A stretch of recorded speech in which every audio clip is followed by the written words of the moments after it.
Dhe sot miqdashur kemi në studio një të ftuar që e diskutuam gjatë gjithë kohës në emisionin tonë, një ekonomist ku do diskutojmë për këtë krizën globale që këta luftra që po ndodhin këtu lart e poshtë, edhe për këto gjërat shteti jona është i përgatitur për ta përballuar, të themi, këtë krizën që po përballojmë gjithçka, nuk ka luftë që nuk mund të përballojmë. Apo është një babull i cili do të përsetë edhe do të kthehet, do të normalizohet, por gjithsesi do t'i diskutojmë këta. Ska përsitur deri sot, po do mundohemi ne me gjithëpëra që ta shpërthejmë këtë tullumbacet. Dhe i themi mirëmëngjes Abil Baush, ekonomist, analist, i cili ka edhe një podcast në lidhje me ekonominë, ku mundohen të analizojnë shumë tema të ndryshme, edhe leksione që je për podcastin ton. Faleminderit shumë. Më duket se keni zgjedhur emisionin Gënjeshtra të bardha, gënjeshtra, si ashtu ishte emisioni. Ne temën, do pyesim edhe për temën të cilën e kemi për sot, sepse tema e ditës sotme, përpara se të kalojmë tek intervista. Gënjeshtra po. Më e vogël që i kemi vetës çdo ditë. Cila a bën gënjeshtra, domethënë a gënjen veten gjatë ditës? Oho, shumë. Kjo është shumë. Sepse ne diskutojmë, a është mungesë e guximit që e gënjen veten apo thjesht te kalimi i situatës? Kështu do të flas nga përvoja profesionale. Do thonë ndonjëherë i vendosim qëllimet tona mbi optimale. Edhe atëherë kur analizojmë se sa nuk jemi të realt, atëherë e dim që kemi gënjej veten. Çdo herë me studentët unë flas kështu, mundohuni të jeni real njëherë me vetveten, të jeni të sinqertë, sa mundeni ta bëni këtë. Edhe mandej të shifni se sa mund të realizoni atë të cilën e planifikoni. Me thonë, ne për çdo ditë mundohemi të bëjmë ndonjëherë një gënjeshtër.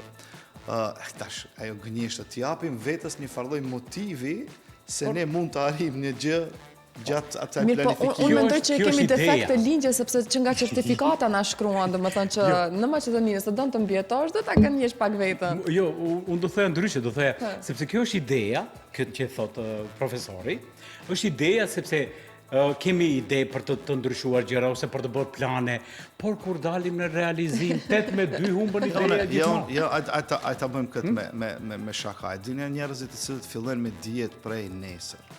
Si thënë prej nesër. Prej të hanës. Unë kam prej të hanës. Po cilë të? Edhe ne këtë e bëjmë çdo herë, do të filloj të mësoj prej nesër. Jo, sot do ta lam nesër. Thonë kjo gënjeshtra më e madhe që ne i bëjmë vetvetes. Do thonë planifikimet bëhen në momentin që ti fillon të mendosh, je i vetëdijshëm për këtë gjë. Do nuk guxon ti thuash prej nesër do ta bëj këtë punë. Nuk mund ta lash prej nesër. Më thonë edhe ekonomia, tash kthehemi në temë, ne nuk mund të themi prej nesër do të bëhet më mirë, do të ndryshon, rregullohet shteti joni mirë. Po për atë vim në këtë situatë ku jemi, domethënë ne fillojmë ta gënjejmë veten se prej nesër do të jetë më mirë, por në fakt duhet të fillojmë prej sot të jetë më mirë dhe të fillojmë të punojmë më mirë. Me njëherë, domethënë kjo është gjëja më e mirë që mund ta bëjë një njeri i cili krijon modele ekonomike, krijon planifikim ekonomik, menaxhon etj. Tash mos jemi se do diskutojmë për këtë menaxhimi, për të krijuar menaxhimi. Unë kam përgatitur kështu për sot. Kam përgatitur 2 skenare. Dhe të 2 skenaret, njëri është i rëndomt, siç bëhen zakonisht në emisione, pyetje-përgjigje dhe mendimet tuaja.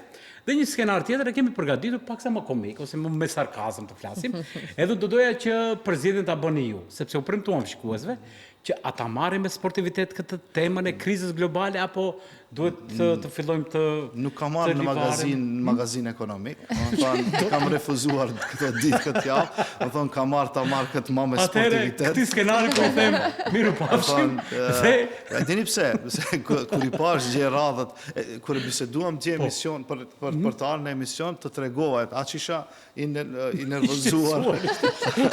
Sa që thash jo, është kohë të flasim në mënyrë serioze për ekonominë. Veç do të ndërhyje. Dini atë krizën e 2007-2008, unë kështu, secili prej neve ka një rol model ekonomik. Unë e kam Krugmanin, Stiglicin, ato janë nobelistë ekonomistë dhe Krugmani ka shkruar aq shumë për këtë krizën e 2008-s, e tham, për këto kreditet hipotekare, saqë në fund tha, fillohet i besoj gënjeshtrës. Më thonë, ty tregua se kjo do të plas, ky babull do të plas, një ditë do të plas, dhe para se të plasë, ai babull tha, me vetvete thash fillohet të besoj se me të vërtetë unë jam gabim dhe aq bukur që ndihej skenari bukur, Dhe në fund tha kur plasi kjo babull, të gjithë erdhën filluan të më thrasin, më këshilla, të më kërkojnë se unë, do të thonë për vete kam bërë aq shumë thot punime, sa që të gjitha ato punimet nuk i kam qelluar dhe nga 8-9 prej tyre kam qelluar dhe gjithë bota më njeh për këtë. Po ja se sa ne mund të fillojmë të besojmë edhe gënjeshtrave, sidomos ato ekonomike që mund të ndodhin në botë. Unë them, do doja shumë shpesh që të isha gabim. Ndonjëherë kur them, do doja që të jem gabim, ta gënjej veten, mirë po në fund të dal ajo në fakt realiteti. Sidomos kur flasim për një skenar kështu më komik, unë do doja të di sepse Më sepse do ta marrim me sportivitet këtë. Zotri Pajush, dje u krijua një panik tek qytetarët, unë që vinë me këmbët e mia në punë, sepse bëjmë shaka shumë shpesh, normalisht as që i kisha parë lajmet, as që isha informuar, mirë po një panik ndodh sepse në fund të ditës jemi në shekullin 21 dhe vetura është apo mjeti transportues është shumë i nevojshëm edhe për ekzistencë. Krizat vinë thonjë ngadalë, mirë po ne i ndjejmë pak si shpesh në faturat tona që na vinë. Mirë po sidomos zakonisht marketet janë në faturat e marketeve. Që po na fusin nga një kroshe kështu prej poshtë, që si nuk e presin. Çfarë po ndodh në realitet me një është ndjesia apo me një realitet? sport të konsumatorit? Shpe, ekonomia bazohet në numra, po bazohet edhe në percepcion. Për fat të keq. Këtë them çdo herë, edhe këtu te percepcioni lind çdo spekulimi. Pse e them në numra, sepse ne e dini atë tash nëse bëjmë komik, e dini atë pjesën e vajt dhe të miellit që kishim krizë dhe turën të gjithë në marketet. Krizë madhe për vaj. Krizë madhe dhe unë isha atëherë në atë moment isha njeriu i cili më shumë flit një jo, kjo nuk mund të ndodhë, ju lutem, dalë në qetësoni, fenomenin e panikut të popullatës. Edhe në fund e di që më tha një njeri, po fundit nëse ka lufte nukleare, do të përgjitemi me vaj dhe me miell. Kjo ishte një gjë e cila të përgohemi bukur. Nuk mund të shpjegosh njeriu se nëse ka luftë, atë nuk ndihmon as vaji as mielli. Do të nëse ka një krizë nuk ndihmon as nafta as gjë tjetër. Do thënë ta themi kështu troç.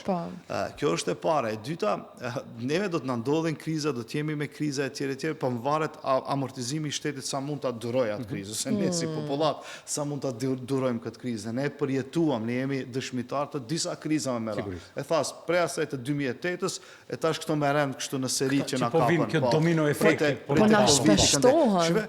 Covidin ne çfarë bëm, ju dham të gjithëve parë dhe sallonave të dashme ju dham para që të mos mbyllen, mandej filloi inflacioni të hyjë, sepse ke shumë para në treg. Atëherë çka ndodhi prit ndalë se gabuam këtu. Kjo ishte problemi më i madh. Do ne nga një radhë japim të holla më prit se gabuam ende dhe çdo herë na ndodhin këto fenomene. Po mua më brengos kultura dhe momenti i popullatës tonë se sa shpejt manipulohen, do të thënë sa shpejt vjen prej e këtyre manipulimeve. Kjo nuk mund ndodh në shtetet e zhvilluara. Do të thënë nuk ka shansa të ndodh. Për arsye se Shqipëria ka çdo herë një alternativë, edhe nga ana tjetër çdo herë shteti do duhet të brengoset për atë gjë tashim. Kompanitë tona, të cilat distribuojnë ose sjellin energjencë. Nuk janë kompani që në bazë ditore marrin si ato frutat në freskëta. Këto i marrin në bazë të kvartaleve, në bazë të semestrave, në bazë të vjetore. Edhe para, e dyta, ne jemi dritorë, këtu jemi, sa jemi numër, 1.800.000 banorë, ose hajde që 2 milion të arëtekojmë. Dhe ne saksisht të dim sa mund të jetë shpenzimet e energjencave, sa mund të jenë shpenzimet e ushqimeve, të ati vajt, të mund të bëjmë planifikimet më afatgjate, sepse aq kompanitë serioze bëjmë planifikime në baza vjetore, në baza mesatare, në baza strategjike, apo dhe në baza vjetore në saksisht të dim se sa do të shpenzohet. Atëherë, a mund të quajmë profiterë të situatës për momentin biznesin privat? Unë e kam thënë këtë, ato e shfrytëzojnë situatën, domethënë, sepse përderisa e dim planifikimet që i kanë bërë më të hershme, po ndryshojnë edhe po luajnë. Kur i pyes studentit që është marketingu, çdo herë thënë marketingu është reklam. Kjo është qesharaka, nuk është reklam, po është perceptimi nevojave dhe dëshirave të konsumatorit, të klientëve në këtë rast. Edhe tash ti nëse din të perceptojsh nevojat dhe dëshirat të klientëve, ashtu në bazë të asaj do të krijosh edhe vlera në treg, apo ose do të shesish gjëra në treg. Dhe ky moment është shumë i rëndësishëm te ato të cilët bëjnë spekulime të madhave. Thonë, i vetmi shtet në rajon të cilën ne u kap një kvartal, si ishte ajo, një harova tash nuk më kujtohet fjala, u bashkuan një zinxhir të marketeve dhe u kapën se ishin në flagrancë, domethënë ato bën rregullimin e çmimeve, domethënë i vetmi shtet ishim në rajon. Paramendoj ne kemi zinxhire të marketeve që nuk i ka asnjë shtet në rajon, domethënë nëse shkoni në Serbi keni 2-3 zinxhire më të fuqishme të marketeve, njëjto në Kosovë, në Shqipëri, në Bosnë, në Malzi, dhe ne këtu kemi 8 dhe ato ndërmjet vete merren vesh për ta rregulluar çmimin. Dhe kjo është një gjë të cilën do duhet të reagon, domethënë institucionet shtetërore, por jo me dënime qesharake të cilët vajate. Dhe këtu është problemi më i madh. Kemi dëgjuar që nga inspektoratet, cilët duhet të dalin për të rregulluar edhe çmimet, ose për të standardizuar të themi çmimet, kemi dëgjuar, nuk e di sa janë të vërteta, ka shumë inspektor të cilët furnizohen nëpër magazinat të çuditshme, që duhet të bëjmë punën, por realisht të furnizohen me... Janë si shpekullime, si... Jo, edicion, ato janë... Kur e shohim shtetin dhe gjendje faktike... Dy botë... Jo, duken disa gjëra... Faktori njeri, po, mund tjetë subjektiv, faktori njeri mund tjetë pjesës e spekulimeve, por shumë minimalësh në pjesën e krimit të politikave ose krimin e atyre, si të themi, hajta themat, atë deregullimin e tregut. Këtë rast për inspektoratet. Sistemi shtetëror, më thonë, vërja në funksion të sistemit shtetëror, do t'i kap shumë më shpejt shpekulantët se sa një njeri cili do të shkon në market dhe të shep këta. Më thonë, ju e thatë vetë, unë shkoj në market dhe i shoh lëvizja e çmimeve. Po nuk ka nevojë të shkon inspektori ta vërteton këtë. Më thonë, është mjaftueshëm që ti marrish librat e tyre të cilat i mbajnë brenda ditës dhe vërteton me njerëz se ç'a mund të ndodhë si mund të ndodhë. Por mund të ndodhë që mos shkon edhe inspektor. Po edhe nuk ka nevojë të shkojë nëse keti tash çdo gjë është në sistem. Dhe te kjo mund të vërehet shumë lehtë, domethënë. Por problemi mandej sistemi njeriu mbi atë sistemin aty është më problem. Unë vetëm pak do të rikthejmë tek situata e mbrëmshme, sepse mbrëm me të vërtet ndodhi një panik. Çfarë ndodhi? Ta dim kështu pak më qartë. Ishin pikërisht kompanitë që kishin derivate dhe nuk i jepshin për çmime të larta, apo me të vërtet nuk ishin? Derivati... Si na konvenon ta besojmë këtë gjë? Nuk ishim me çekmezje, nuk ishim për të parë magazinën, por përderisa bëjnë këta... Kjo pak dallon nga furnizime me ushqim, dallon furnizimet e energjencës, sepse energjencët janë pjesë e produkteve të berzës. Më thonë, edhe çdo produkt i berzës mund të lëvizë. Dhe problemi është këtu, nëse ato janë furnizuar, ju thash, në baza parte, në baza semestre, do dinë sa sasi mund të marrin të energjencëve dhe si ato mandej i distribuojnë nëpër pikat e shitjes së tyre. Dhe unë e di, i sigurt jam se kompanitë tona të distribuimit të naftës, deri në 60 ditë nuk kanë asnjë problem të kenë nafta për furnizim. Ka rezervë, ato veti kanë rezervë. Mandej edhe shteti jonë ka deri në 45 ditë rezerva, po këto 45 ditë nuk është për ti edhe për mu. Drejtora, neve nuk do të japin rezervat, japin institucionet të cilat do duhet të mbajnë një farë emergjense, ato institucionet, do të nuk jetë për popullatën, po si do që tjetë, do të ne deri në një periudhë kohore cakture kemi energjense të mjaftueshme. Dhe unë nuk besoj se lufta, edhe nëse zgjat lufta, do të adaptohemi ne sikur se zgjati lufta me Ukrainën edhe Rusinë, apo në një moment të caktuar, u stabilizua tregu i drithit, u stabilizua tregu i sheqerit, u stabilizua tregu i vajt. Të gjithë këto u stabilizuan sepse bota... Ka një pikë të pasaj... Ka një farlej, do të thonë, tregu... Shive, ne jetojmë në një treg global i cili është i hapur, është i lirë, do të thonë, duhet kështu tjetë, si mba Smithit, të gjithë do t'i lëvizim madhrat njerit, kapitalin e tjere, dhe në një moment a i din të rekuperoj vetën, vetë të rekuperoj, do më thonë, ligji, absolutisht, është ligjë natyror që vetë rekuperohet, e tash, normal që rekuperimi është njësoj si shkoni në salë të operacionit, du të presni një moment të caktuar terapia, post e tjere, edhe ekonomia ka të njëjtën gjë. Edhe kjo neve në një post moment të caktuar do të fillojë të stabilizohen edhe çmimet, por jo që do të kthehen ato çmimet që i përmendën në fillim se ato mbesin. Në aspekt teorik ato rikthehen, por në praktik ne asnjë nuk e kemi pakat. Dhe populli thotë që çmimet rriten, rroga mbeti. Ajo është një gjë tjetër. Mbeti po e shikojmë kështu nga lart, po ajo është një gjë tjetër te ne, është një gjë në të cilën te ne është një problem shumë i madh se ne nuk krijojmë vlera ekonomike që të kemi rritje të pagave, të rrogave. Te ne nuk krijohet.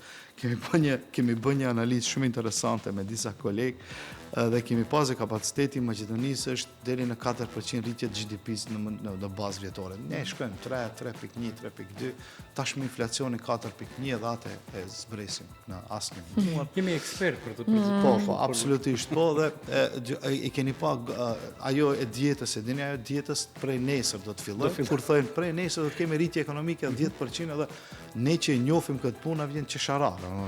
Se premtoj. Si me shkop magjik, si do ta bësh këtë. Do të thonë, të parametrat duhet të ketë për këtë gjë. Për fat të keq te ne këto parametrat mungojnë. Edhe ne këtë ekonomi nuk mund ta do të thonë këtë ekonomi do duhet patjetër si ta bëjmë, ta shtyjmë pak më ndryshe. E dini si është? Do të thonë ke hap një shitore dhe nëse ti nuk investon në shitore nuk do të kesh. Aq do të kesh fitim, as blerë, aq do të kesh. Më thotë aty do të kesh. Do thonë edhe ti nëse nuk investon në vetë shtetin tënd që të krijosh vlera ekonomike, vlera shtuese ekonomike, ne do të ngelim me këtë standard jetësor. Unë kam dëshirë ta them standard jetësor, nuk tam për paga, sepse kjo e pagave më vjen shumë klishe më vjen kur e përmendi për çështjen e asaj pagës minimale, shportës e konsumit, edhe janë bërë edhe i tepërt edhe kur flasma edhe këtë shportën e konsumit. Ne kemi diskutuar shpesh herë. E kam diskutuar po. Zgjidhje shumë, por fatkeqësisht ky është nën qielli jon që Zoti na e ruaj dhe na shtoft me të mira, ose të paktën të vedisohen ata pushtetarët për të dëgjuar gjëra të mira. Kur jemi te paga dhe dieta, është një thënie që shumë shpesh e kanë përdorur edhe qytetarët, thonë pagat janë dietë, çmimet janë fest. Çmim po festojnë. Fest, po. A pagat në dietë. Marketet në mbylljen e tyre festojnë. A mund të shkojmë, a jemi duke shkuar në atë kahjen sikur çmimet do të shikojmë si në muze, produktet në përdyqane. Parafërsisht. Drejtore, ne kemi një shport të konsumit të cilët lidhja sindikatave ka bë me mundin e vet. Kjo shport të konsumit nuk është minimale. Dhe nuk është minimale, jo, duhet ta pastrojmë këtë. Nuk është minimale, nuk është as maksimale, nuk është as mesatare. Do të thonë është një farë mesatare që kanë bërë njerëzit. Kjo është një random në shtetet e zhvilluara, flas për atë botën e zhvilluar, kemi shporta të konsumit, kemi shporta minimale të konsumit, mesatare dhe të luksit. Që i themi. Dhe me thonë edhe nëse i shifni, keni Sloveninë këtu afër, nëse i shifni shportën e konsumit të Slovenisë e minimale, me thonë të jep disa produkte të cilat janë bazë për një jetë kualitative. Unë me një kolum, me një opinion e kam thonë se në rroga minimale nuk mund të jetë, duhet të jetë ajo rrogë e cila një punëtori të jep jetë që të mos jeti varfër. Të mos gjelet i varfër. Me thonë patjetër duhet të ketë një farlloj standard mirë të jetës. Me thonë, shive tash. Ne jetojmë në një vend ku shërbimet të cilët do duhet i paguajmë me tatimet tona nuk i marrim ashtu si duhet. Është vërtet. Flasim për mjekësinë. Fillojmë prej kësaj flasim prej arsimit. Do thonë flasim prej shërbimeve publike të cilat i marrim. Do thonë edhe kjo ta zbek atë kualitetin e jetës, do thonë. Në botë nëse flasim për shportat e konsumit, flasim për kualitetin e jetës. Çfarë kvalitet të jetës bëjnë? E bën prapë emisionin serioz. Kualiteti i jetës, jo, po shtin se po mundohem që t'ia kthej, domethënë, atë çajm atë qeshim. Jo, tragjikomedi me ne është këto fakte. Te ne është kështu. Te ne është kështu, domethënë kur e krijojmë buxhetin e shtetit, nëse kishim krijuar shportat konsumit të themi sociale minimale të mesme dhe të luksit, atë shumë më mirë do të ishte planifikimi i buxhetit. Do thonë njerëzve pak më ndryshe do t'i realizojnë ato qëllimet tona. Por ngelim në atë situatë që kështu është mirë në aspektin social, i shuajmë disa zjarre sociale që na ndodhin etj. Hajde tash pak ta banalizoj këtë punë. Të flasim për gjërat e bukura, siç thotë edhe vetë. Këtë ta banalizoj. Jo, këtë ta banalizoj. Shihni, kemi rritje të çmimeve të natës dhe tash kur në qytetin tonë të madh, në këtë A mund ta them metropol, se nuk kemi metro, harrova. Nuk mund të jetë metropol nëse s'ka polin metro. ton, pa metro. Në këtë polisin ton, më thon tash nuk kemi shërbim publik, transporti publik, nuk e keni në asnjë. Unë kam pas rastin të shoh nëpër vendet rreth neve, në kohën e krizave ke pas shërbimin e transportit e ke pas free. Tiranë ke pas, në Beograd ke pas, në vende tjera ke pas free. Pse e them këtë? Për arsye se lëvizja e njerëzve, pa shpenzime, krijon vlerë ekonomike. Prej pikës sa në prikës, është ndihmës. Sidomos për rastet shumë të rënda sociale.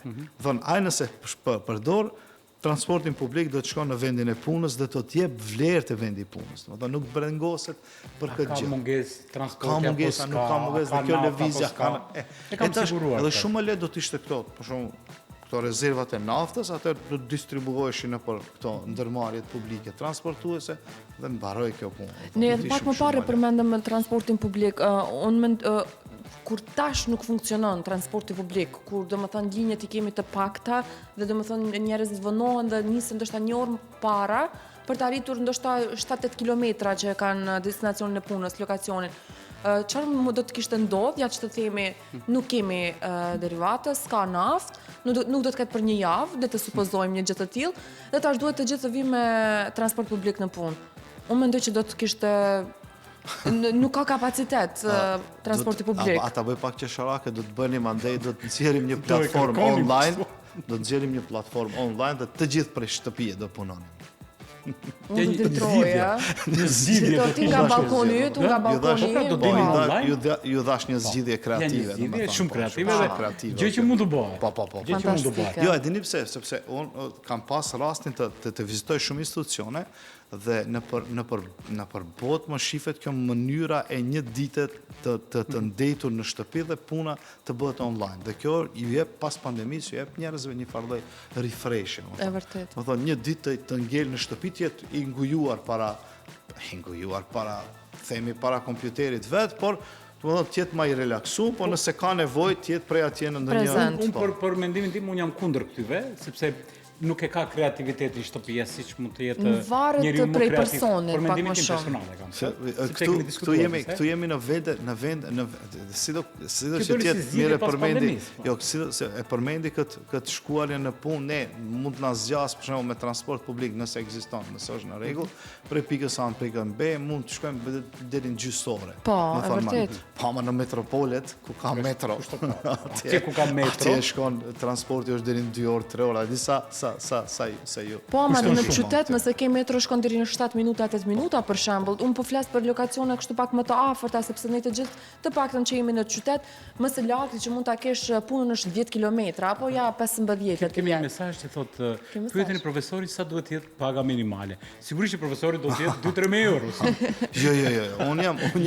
Unë jam në mendimet e mia në ta tregun, do të thon konceptin jam social liberal në atë aspektin se duhet vetë vlera e tregut të krijon atë çmimin e pagës minimale dhe kjo është bën një farlloj një huti të njerëzit për arsye se e dini si te ne vetëm 4% të popullatës kanë pagë minimale, të punësuarve në sektor vetëm 4%. Këtë them edhe ato 4% ka disa informata, tash nuk janë të konfirmuara, por që marrin edhe pagë të dytë. Atë marrin pagën minimale, po marrin edhe parë kështu në atë ekonominë që themi ne gri, plus ekstra në zarf të holla, por ama tash edhe ajo paga minimale nuk është e mjaftueshme për të pasur një jetë kualitative. Do të thonë duhet të jemi korrekt për këtë. Por ama nëse kemi ne një nxitje për ekonominë, nëse fillojmë, s'dua të jem serioz tash. Ju e shihni në çdo kudo që të ktheheni, kërkojnë punëtor, apo në çdo shitore kërkon punëtor, çdo industri kërkon punëtor, do thonë te ne ka ardhur situata ku ne kërkojnë punëtor të kualifikuar. Do thonë ne kemi nevojë për punëtor të kualifikuar. Thash, ne kemi, thash, se këtu kemi njerëz edhe që punojnë ka 2-3 punë, e tjere. Në tryezën tonë. Po, jemi 2 veta këtu, jemi 2 veta që mund t'i punojnë edhe 2-3 punë. Të duhet. E tjere. Po, A që nuk duhet kjo të ndahet. Është patjetër. Edhe tash, që është në mungesë të njerëzve me aftësi të caktuara, kualifikime të caktuara, patjetër të duhet ajo të zëvendësohet me diçka. Kemi njerëz që mund, edhe freelancera, edhe tjerë që punojnë edhe disa punë, dhe kemi njerëz të cilët janë të papunësuar, ose marrin paga minimale. E këtu është ajo dora e shtetit në të cilët duhet të hyjë dhe të jap këto kualifikime për këtë pjesën e parë. Pra tash në fillim, ku e ke shërbimin e shëndetësisë dhe ku e ke shërbimin e arsimit. Arsimit formal dhe jo formal. Unë mendoj që I kushtojnë, neve na kushtojnë shumë këto, dhe për fat mirë unë kam edhe tezën e doktoraturës atë impakti I shtetit në investimin e potencialit njerëzor, edhe kam bërë analizat edhe të PISA testimeve dhe këto gjëra të tjera të cilet sa mund të ndikojnë. Për fat të keq, ne kualifikojmë personat të cilët janë vetëm janë të aftë të kryen punë, si themi, model të shablonit dhe jo kreativ. Se PISA testimit e marë pjesën kreative të nxënësve. Pjesën kreative të nxënësve. Sa mund të zgjidhen një problem në mënyrë kreative. Dhe këtu lind ajo inovacion, jo në mënyrë shablon. Profesor, sepse Me që jemi edhe 2 minuta, 3 minuta në të fundit. Unë vetëm se jam nga ajo gjenerata që unë jam dorëzuar të komplet nga që do të bëhet ndonjëherë mirë, diskutojmë shpesh me drejtorë. Jo, nuk e kam me faza, domethënë 35 vjet shtet, unë mendoj që 350 vite të tjera kuadrot se them kualitative nuk do të punësohen në vendet adekuate, domethënë nuk mendoj që një I ri mund ta gjejë vendin kreativ ku ai mund të vlerësohet për punën që bën, një mesazh për të rit. Mos jetë vetëm për të rit, por realitet edhe për qytetarët, mirë po si ta marrim jetën me sportivitet në një vend ku me të vërtet nuk ka zgjidhje. Zgjidhjet I krijojmë vetë. Unë çdo herë them këtë dhe patjetër do të fillojmë të nxisim gjeneratat e reja të mendojnë ndryshe. Më thonë, neve, e them e di pse them këtë. Lexoj, jam madhrues I disa librave që janë gjysmë shkencore, them këtë me kast, për arsye se Malcolm Gladwell, një prej tyre, dhe thot, nëse një individi, përveç që ka talentin e ty, nëse nuk jep forcë që ta zhvillon talentin e tij, ai nuk mund të jetë asnjëherë inovativ.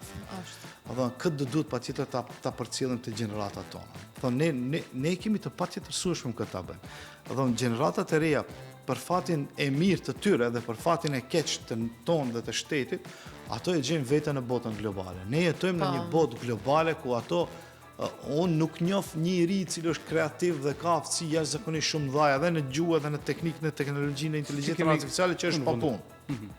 Nuk dorëzohemi, ne as pak nuk dorëzohemi, mirë po. Edhe kjo që bëhet këtu është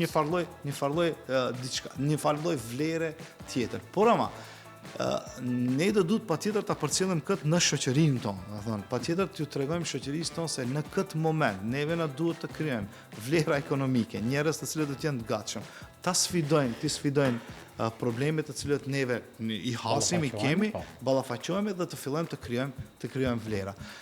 Unë për fatin tëm të mirë punoj me gjenerata të reja dhe shoh njerëz jashtëzakonisht shumë të zgjuar, dhe njerëz të cilët janë zakonisht kreativ. A kanë mbështetje? Për fat të keq mbështetjen e kanë vetëm prek familjes, nuk kanë mbështetje shtetërore ose shoqërore, por ama kjo do të ndronë. Kjo do të ndronë. Dhe kështu mund të themi që për shumë problematika ku duhet të zgjidhim, ku duhet të ngrijmë zërin, na ka dhënë një gjumë letargjik si shoqëri.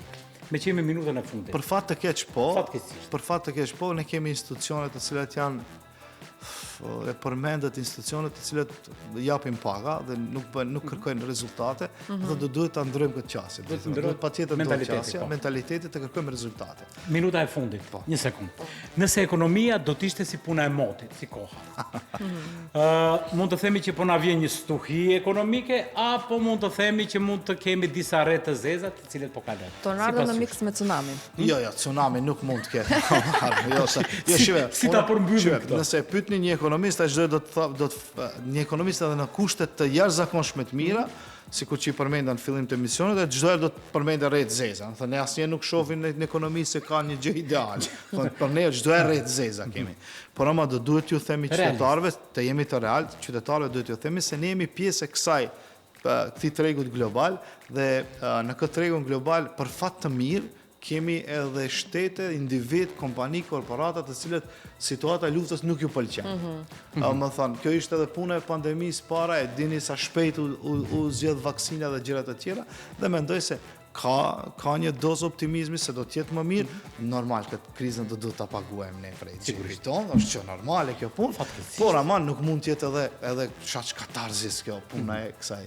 Do të kalon miqdashur, mos u qetësoni. Abil, faleminderit shumë që ishe prezent. Edhe pse tham ta bëjmë paksa më komike, po është tema të cilat detyrimisht të tërheqin. Është shteti jonë që është tragjikomentiv. Kjo është pra në qielli jonë miqdashur që Zoti na e ruajt dhe na e shtoft me të mira. 11:01 jemi shumë vonë. Shihemi nesër ditë godit të vënd. Deri atëherë. Mirëmbëjtje. Mirëmbëjtje Valbora. Faleminderit shumë Abil.